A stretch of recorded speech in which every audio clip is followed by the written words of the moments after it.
दोस्तों, दिल्ली से पटना के लिए ट्रेन जा रही थी। उसमें एक मजदूर लड़का फटे पुराने कपड़े पहने और पसीना आ रहा है, बदबू आ रही है शरीर से। वो अचानक से एसी डिब्बे में बैठ जाता है बिना टिकट के। उसको एक लड़की दिखती है। वो लड़की जैसे ही दिखती है तो वो कोई और नहीं, 10 साल पुरानी प्रेमिका है उसकी, जो आज आईएएस बन चुकी है।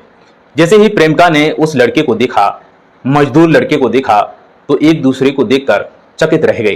क्या वो प्रेमिका, आईएएस प्रेमिका, उस मजदूर लड़के को एक्सेप्ट करेगी या उसको ठुकरा देगी? 10 साल पहले ऐसा क्या हुआ था? एक दूसरे से बिछड़ गए, बिछड़ने के बाद एक आईएएस बन गया, दूसरा मजदूर बन गया। दोस्तों, इस कहानी के माध्यम से, सच्ची घटना के माध्यम से आज इस कहानी में यही जानने वाले हैं, आखिरकार वो दो प्रेमी हैं कौन।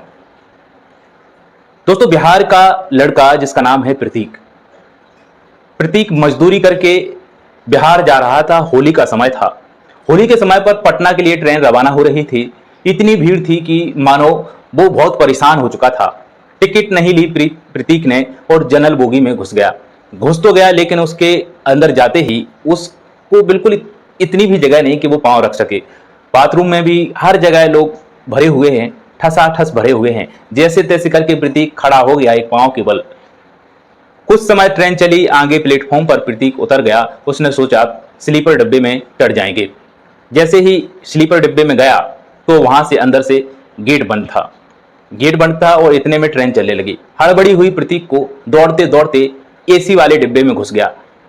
एसी वाले डिब्बे में जब पहुंचता है तो वहां पर सभी अपनी अपनी रिजर्व सीट पर सोए हुए हैं, कोई बैठे हुए हैं। एक रिजर्व सीट पर जाता है, वहां पर एक लड़की सोई हुई है। कोने में थोड़ी सी जगह बची हुई, पांव को लड़की ने सिकोड़ कर रखा है और उतनी सी जगह में बैठ जाता है आराम से। लड़की सो रही है। इतने में प्रतीक का शरीर उस लड़की के पांव से टच होता है तो वो उठ जाती है, देखने लगती है कि ये तो मेरी सीट है, इस पर कौन आ गया है। जैसे ही प्रतीक को देखती है तो उसको बदबू आने लगती है, क्योंकि प्रतीक फटे पुराने कपड़े पहने हुए है और मजदूर है, पसीना आ रहा है। इस प्रकार से प्रतीक को देखकर वो सोचने लगती है कि आखिरकार इसको देखा है कहीं। जैसे ही वो और गौर से देखती है तो प्रतीक तो अब पहले से बदल चुका है, तो उसको लग रहा है कि प्रतीक ही है। जैसे ही प्रतीक ने उस लड़की की शक्ल को देखा तो उस लड़की को देखकर भी प्रतीक को एहसास होने लगा क्या ये स्वीटी है। अब एक दूसरे को दोनों ने देखा, देखने के बाद पहचान भी लिया, लेकिन प्रतीक की हिम्मत ये नहीं हो रही कि उससे कुछ बोले, क्योंकि प्रतीक ये सोच रहा है इतना पैसे वाली लड़की पता नहीं कौन है, यदि वो नहीं निकली, स्वीटी नहीं निकली तो कोई और होगा तो पता नहीं क्या होगा। डरने लगा प्रतीक। इस प्रकार से स्वीटी ने खुद प्रतीक से बोला, क्या तुम प्रतीक हो? तो बोलने लगता, हाँ मैं प्रतीक हूँ। तो वो फिर बोलता है कि स्वीटी, मैं पहचान तो गया था मैं, लेकिन मैं तुमसे बोल नहीं रहा था। तुम्हारी जो हाव भाव, तुम्हारा रहन सहन कितना बदल गया है। दरअसल प्रतीक होली पर अपने घर जा रहा था मजदूरी करके, लेकिन जो स्वीटी है उसका यूपीएससी की बात करें तो यूपीएससी में सिलेक्शन हो चुका था और उसकी ऐसी रैंक आई थी कि उसको आईएएस पद मिलने वाला था। इसी के बाद वो अपने घर जाती है दिल्ली से, तो रास्ते में दोनों की मुलाकात हो जाती है। अब एक दूसरे की बातें होने लगी, प्रतीक की और स्वीटी की। 10 साल पहले इनका प्यार था, ऐसा प्यार जो एक दूसरे के बिना रहते ही नहीं थे। साथ में स्कूल में पढ़ाई की, रहना खाना साथ में, जो कुछ भी इनके सुख दुख में एक दूसरे के साथ रहना, जो कुछ भी समस्याएं हों दोनों एक दूसरे की समस्याओं का समाधान निकालते थे। लेकिन 10 साल पहले इनका प्यार ऐसा अलग हुआ कि प्रतीक मजदूर बन गया और वही स्वीटी आईएएस बन गई। लेकिन चलते चलते एक दूसरे के बारे में पूछने लगे। प्रतीक पूछता है, क्या कर रही हो आजकल तुम? तो स्वीटी बोलने लगती है कि मैं तो तैयारी कर रही हूँ यूपीएससी की और इस बार मेरा सिलेक्शन हो चुका है और आईएएस रैंक के लिए मैं दावेदार हूँ और मैं कुछ ही महीने में मेरी ट्रेनिंग के लिए मैं जाऊँगी, 1 महीने के बाद ट्रेनिंग पे जाऊँगी। इस प्रकार से बोलने लगी वो, और पोस्टिंग मेरी हो जाएगी फिर। लेकिन तुम बताओ तुम क्या कर रहे हो? तो प्रतीक बोलने लगता है कि मैं क्या कर रहा हूँ, मैं तो मजदूरी करता हूँ, दिन भर मजदूरी करता हूँ, 400 रुपये मिलते हैं मेरे को और इसी से गुजारा कर रहा हूँ, दिल्ली में रहता हूँ। तो उसको विश्वास नहीं हो रहा है कि इतना होशियार लड़का। बोलती है कि तुम इतना मैथ में इतने होशियार थे, क्लास में टॉप आते थे, फिर भी तुम मजदूरी कर, मैं मान नहीं सकती हूँ, विश्वास नहीं हो रहा है कि तुम ऐसा कर सकते हो। तो प्रतीक बोलता है, हाँ सही बोल रहा हूँ। तो प्रतीक और स्वीटी की ऐसी बातें होती गई। स्वीटी बोलती है कि मंजू है ना तुम्हारी बहन, वो कहाँ है? तो बोलता है कि वो तो घर पे है और उसका नंबर मिल जाएगा? तो वो बोलता है हाँ नंबर ले लो। नंबर लेने लगती है, वो कॉल करने लगती है मंजू को। मंजू को जैसे ही कॉल करने लगती है तो प्रतीक बोलता है उसको कॉल मत करो, क्योंकि उसके पापा की और मेरे पापा की लड़ाई हुई थी कुछ ज़मीन के मामले में, तो एक दूसरे से बोलते नहीं हैं। जब मैं घर पहुंच जाऊंगा तो इसके बाद में बात कर लेना। स्वीटी उसको कॉल नहीं करती है। अब धीरे धीरे इनकी बातें होती गई और सफ़र कट गया पूरा रात, ये सोए नहीं। एक दूसरे से अपने 10 साल का जो बिछड़ना हुआ वो सभी बातें इनने उस ट्रेन में कर डाली। अब उन दोनों का सफ़र आ गया, अपने अपने घर चले गए। घर जाने के बाद फिर से स्वीटी ने कॉल किया मंजू को। मंजू को कॉल करते ही जैसे ही स्वीटी ने बोला हेलो तो मंजू पहचान गई। कहा हेलो स्वीटी तुम हो? तो बोलने लगती हाँ। तुम्हें नंबर कहाँ से मिला?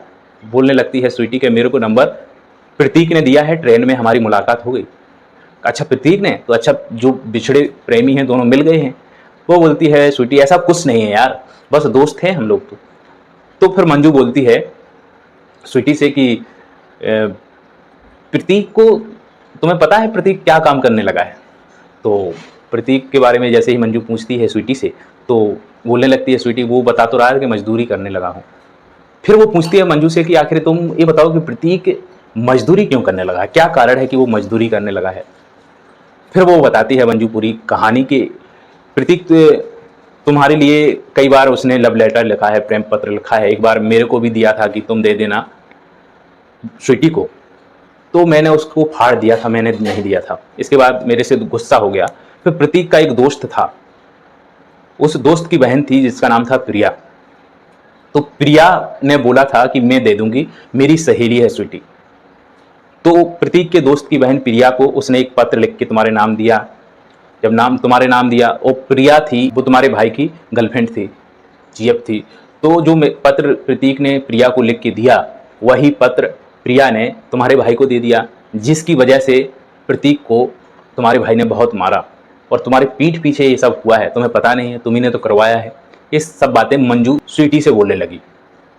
अब स्वीटी परेशान कि मैंने तो नहीं करवाया यार। स्वीटी के भाई ने शिकायत की प्रतीक के पिता से कि तुम्हारा बेटा ये देखो क्या करता है। तो उसके बाप ने भी उसको बहुत मारा। मारने के बाद इतना मारा कि वो वहाँ से घर से भाग गया और दिल्ली आ गया। दिल्ली आते ही कई दिनों भटका वो इधर उधर, फिर उसके बाद वो मजदूरी का काम करने लगा। अब समय निकल गया, 6 महीने रहा यहाँ पे और बीए में उसको एडमिशन करवाना था, तो वो एडमिशन की डेट निकल गई, तो उसका एडमिशन नहीं हुआ। फिर से दिल्ली में वो रहने लगा, मजदूरी करने लगा। तो ये पूरी प्रतीक की कहानी है। इस प्रकार से मंजू ने प्रतीक की पूरी कहानी बता दी। अब प्रतीक का नंबर मांगने लगती है स्वीटी, बोलती है कि ऐसा करो तुम प्रतीक का नंबर दे दो। मंजू से बोलती है तो मंजू तुरंत प्रतीक का नंबर देती है स्वीटी को और स्वीटी कॉल करती है फिर प्रतीक को। तो प्रतीक को जब कॉल करती है तो मंजू ने एक बात ये भी बताई थी कि प्रतीक तुम्हें जब भी शराब पीता था गाली देता था, तुम्हारा नाम लेके चिल्लाता था कि उसकी वजह से मैं बर्बाद हुआ हूँ, उसकी वजह से मेरी पढ़ाई छूटी है, बहुत ऐसी बातें। तो वही बात स्वीटी उससे बोलती है प्रतीक से फ़ोन करते ही, क्यों तुम बहुत नाम लेते हो मेरा, बहुत मिस करते हो मेरे को, बहुत चिल्लाते हो मेरे को। तो प्रतीक बोलता है तुम क्या बोल रही हो यार। फिर बोलने लगती है कि मेरे को मंजू ने सब बताया है। फिर वो समझ गया हाँ यार वो कभी कभी ऐसा हो जाता है। फिर वो पूछती है तुम ऐसा बताओ तुम मेरे को पसंद करते हो? तो प्रतीक बोलता है पसंद तो मैं पहले से ही करता था, अभी भी करता हूं। फिर स्वीटी को दिल्ली आना था, 2-3 दिन रुकने के बाद दिल्ली आना था। प्रतीक को 1-1.5 महीने घर पे रुकना था। स्वीटी बोलने लगती है प्रतीक से ऐसा करो मैं दिल्ली जा रही हूँ तो तुम भी मेरे साथ चलो, ट्रेन में चलेंगे तो दोनों बातचीत करते जाएंगे, समय बीत जाएगा और हमारा एक मौका है मिलने का। फिर तुम्हें अपनी जगह चला जाना है काम के लिए, मैं अपनी जगह चली जाऊँगी, तो ऐसा करो साथ में चलो। तो प्रतीक बोलने लगता है कि यार मेरे को अभी तो आया हूँ, 1-2 महीने रुकने दो घर पे। फिर बोलती है कि मेरी कसम है चलो। अब प्रतीक तो उसको चाहता था बहुत स्वीटी को, उसकी कसम जैसे ही स्वीटी ने अपनी कसम दी तो प्रतीक तैयार हो गया।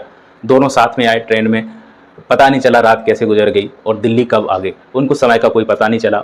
इसके बाद आते ही अपने अपने कमरे पर चले गए। अब एक दूसरे से मिलने लगे, बात करने लगे। अब स्वीटी अपने कमरे पर जब लाई, छोटा सा कमरा, पढ़ने के लिए यूपीएससी एस्पिरेंट का कमरा है, तो उसने देखा कहीं नक्शे लगे हैं, कहीं मैप, कहीं किताबें बहुत सारी, ये सब चीज़ें देख के वो भी प्रभावित हुआ कि तुम पढ़ती रही हो, इसी वजह से तुम एक IAS अधिकारी बनी हो। इस प्रकार से चीज़ें होती गई। और फिर प्रतीक के घर पे प्रतीक का ही दोस्त दिल्ली में जो रहता था साथ में, वो फ़ोन करता है उसके पिता से कि तुम्हारा बेटा फिर से बिगड़ने वाला है, एक लड़की के चक्कर में पड़ा है दिल्ली में, मजदूरी नहीं करता है, काम नहीं करता, बस उसी के चक्कर में रहता है, उसके कमरे पर जाता है, उसके साथ घूमता है, पार्क में जाता है, कपड़े लेता है, बहुत सारी चीज़ें ऐसी कर रहा है। तो पिता का फिर से फ़ोन आ जाता है कि तुम दिल्ली में जाकर भी यही काम करने लगे हो, तुम्हारी जल्दी से जल्दी अब शादी कर देते हैं। जब प्रतीक को इस प्रकार से उसके पिता बोलने लगते हैं कि जल्दी से जल्दी तुम्हारी शादी कर देते हैं, तो प्रतीक ने फिर से स्वीटी से बोला कि पापा ऐसा ऐसा कह रहे हैं कि तुम्हारी अब शादी कर देते हैं। बड़ा डर सताने लगा है। तो स्वीटी बोलने लगती है फिर से, क्या वाकई में तुम फिर मेरे से प्यार करते हो, अभी भी करते हो? तो वो बोलता है कि मजाक थोड़ी है, पहले भी करता था, अब भी करता हूँ, वो करता भी रहूँगा। तो मेरे से शादी करोगे? स्वीटी बोलती है तो मेरे से शादी करोगे? तो प्रतीक को मजाक लगने लगता है, बोलता है तुम कहाँ एक अधिकारी बन गई हो, आईएएस अधिकारी, मैं एक मजदूर, तुम्हारी हमारी जोड़ी कैसे सही लगेगी, ये तो मजाक कर रही हो कैसे? वो बोलती है कि तुम बताओ सच में प्यार करते हो, शादी करोगे? तो बोल देता है कि अब मेरी तो इच्छा है शादी करने की, तुम तैयार हो तो कर लेंगे। तो ये लोग मंदिर में जाते हैं, फिर शादी कर लेते हैं। अपनी माँ से फ़ोन पे बोलता है प्रतीक कि माँ मैंने शादी कर ली है, और स्वीटी बोलती है कि माँ से ये बोलना है कि किसी भी परिवार में और किसी सदस्य से नहीं बोलना है, नहीं तो हवा की तरह ये बातों को फैला देंगे। लेकिन उसकी माँ मानी नहीं, सब कुछ बोल दिया। कुछ समय बाद उसको ट्रेनिंग पे जाना है, स्वीटी को आईएएस की ट्रेनिंग को जाना है। अब उसकी माँ को धीरे धीरे उसी गांव में कि मेरी बहू आईएएस है, मेरी बहू कलेक्टर है, इस प्रकार से बातें करने लगी। जब इस बात का पता स्वीटी के पिता को चला, तो स्वीटी को फ़ोन किया कि बेटा ऐसी ऐसी बात हो रही है, क्या वाकई में ये सच है? तो बोलने लगती है हाँ पापा सच है, और मैंने शादी कर ली है, और जब मैंने शुरू में उससे प्यार किया था, आज भी मैं प्यार करती हूँ, और मेरे बारे में कहीं भी मत सोचना कि मैं शादी कहीं और करूँ, क्योंकि मैं शादी कर चुकी हूँ। अब पिता भी कुछ नहीं बोलते हैं कि ये सफल हो चुकी है, अधिकारी भी बन चुकी है, आराम से इसकी शादी कर दें। ये मान जाए तो ठीक है, नहीं माने तो इसकी शादी कर देते हैं। तो मानी तो नहीं वो, ये शादी नहीं करे, मजदूर से वो शादी कर लेती है। इस प्रकार से दोनों खुशी खुशी रहने लगते हैं। तो ये थी स्वीटी और प्रतीक की कहानी, जो एक आईएएस होते हुए भी एक मजदूर से शादी कर लेती है। किस प्रकार से 10 साल पहले ये बिछड़े थे, इसके बाद जब मिलन हुआ तो एक मजदूर बन गया, एक आईएएस बन गया। इसके बावजूद भी लड़की ने प्रतीक को अपनाया। सच्चा प्यार यही कहते हैं, और एक सच्ची कहानी है, सच्ची घटना है प्रतीक और स्वीटी की। दोस्तों ये कैसी लगी? ऐसी ही ऑफिसर्स की कहानी हम लाते रहेंगे। अगली कहानी में हमारी मुलाकात होगी, तब तक के लिए नमस्कार।